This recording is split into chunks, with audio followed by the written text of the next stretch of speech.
ஒரு ஒரு வகையான ப்ரொமோஷன்ஸ் கிடைக்குன்றதை இது ப்ரொடியூசர்ஸும் நிறைய பேர் என்கரேஜ் பண்ணுறாங்கன்ற ஒரு டாக்ஸ் இருக்குது. ஸோ அதை பற்றி எப்படி மேம் சொல்கிறீங்க? அப்படி இருக்குங்களா, இல்லை அப்படி பண்ணனா அதுக்கு உங்களுடைய பதில் என்ன வருது?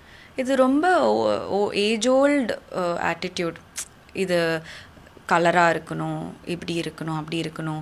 நேற்றுக்குமே சில ரொம்ப சக்ஸஸ்ஃபுல்லான ஆக்ட்ரஸஸோட பேர் சொன்னாங்க. குஷ்பு மேமாக இருக்கட்டும், சரிதா மேமாக இருக்கட்டும்.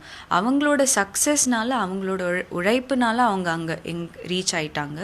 அவங்களோட பேர் யூஸ் செய்து ஏதோ இந்த ப்ரெஸ்ஸு தான் அவங்கள அந்த லெவலுக்கு ரீச் ஆகிறதுக்கு ஹெல்ப் பண்ண மாதிரி பேசுகிறாங்க. அது எப்படி? எல்லாருக்குமே ஒரு பாடி டைப் இருக்குது.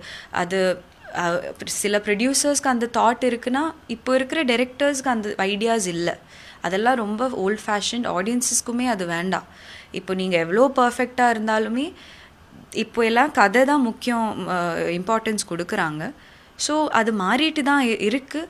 ஆனால் இப்போ என்ன சொல்கிறது, எல்லாரையும் வைப் அவுட் பண்ண முடியாதுல்ல. லைக் எல்லா இண்டஸ்ட்ரீஸ்லேயும் இருக்குது, எல்லா ப்ரெஸ்ஸையும் நான் சொல்லலை. In every aspect of our society அப்படி ஏற்பட்ட ஆளுங்க இருக்காங்க. அவங்கள நான் நேற்றுக்கு ரியாக்ட் பண்ண மாதிரி நீங்களும் ரியாக்ட் பண்ணிக்கோங்க இன் யோர் ஓன் வே. இப்போ ஒரு பர்சனல் செட்டப், ப்ரைவேட் செட்டப்லேயும் நடந்ததுன்னா அப்போவே நீங்கள் கேளுங்க. இல்லை அப்போ நிறைய பேர் இருக்காங்க, டிஸ்ரெஸ்பெக்ட் பண்ண வேணாம்னா அப்புறம் ஒரு 2-3 நாளுக்கு அப்புறம் நீங்கள் அது அட்ரெஸ் பண்ணணும். இது we should not normalize it. ஒரு பாடின்னு சொல்கிறது ரொம்ப சென்சிட்டிவான ஒரு திங். எல்லாருக்குமே நம்மளோட body is our choice. Nobody has a right to comment on it. Especially being a woman, எங்களுக்கு நிறைய இருக்குது இதில். எல்லாம் விட்டுட்டு ஒரு ஹார்மோனல் சேஞ்சஸாக இருக்கட்டும், இல்லை கட் ரிலேட்டடாக இஷ்யூஸாக இருக்கட்டும், இல்லை ஜெனட்டிக்காக இருக்கட்டும், பாடி டைப்புன்னு ஒன்று இருக்குது. இப்போது நான் இது வரைக்கும் பண்ண படத்துலலாம் டைரக்டர்ஸ் என்னை ஏதோ ஒன்று பார்த்து தான் என்னை அப்ரோச் பண்ணுறாங்க. நான் பண்ண ஒர்க்கையும் அது எல்லாம் அது ஒன்றும் கேட்க வேண்டாம் அவங்களுக்கு. நான் இந்த படத்தில் டாக்டராக பண்ணுறேன். இது ஒரு மெடிக்கல் த்ரில்லர். என்னோடய கேரக்டர் மூலமாக தான் நிறைய கதையிலே நிறைய கேரி ஆகுது. அது ஒன்றும் இல்லாமல் என்னோடய வெயிட்டு மட்டும் கேட்டதில் நான் ரொம்ப ஒஃபெண்டட் ஆகிட்டேன். And I don't think it's a unreasonable response.